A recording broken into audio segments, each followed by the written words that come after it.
Hello everyone, welcome to my mini blog. তো এটা ছিল আমার থার্ড দিন কালী পুজোর। তো আজকের দিন আমি কালী ঠাকুর দেখতে চলেই গিয়েছিলাম। আর তোমাদের তো বলেইছি, আগে আমি বলেইছি তোমাদের যে আমাদের রানাঘাটে কত সুন্দর কালী পুজো হয়। তো সেখানেই চলে গিয়েছিলাম।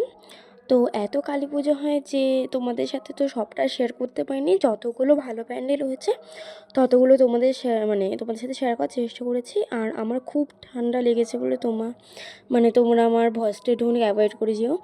আর ঠান্ডা লাগার জন্য তাও আমি তোমাদের সাথে সবটুকু ভিডিও ঠিকঠাক মতো সেরে উঠতে পারিনি। তো অবশ্যই জানাবে যে তোমাদের প্যান্ডেলগুলো কালী পুজোর কেমন লেগেছে।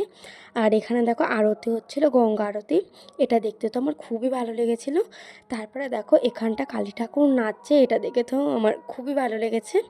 তো তোমাদের কেমন লেগেছে অবশ্যই ভিডিওটা জানাবে। আর লাস্টে একটুখানি বাড়িতে ঘুরঘুরি নিয়ে এসেছিলাম, কেন কি আমার রাস্তায় খেতে ভালো লাগছিল না। সো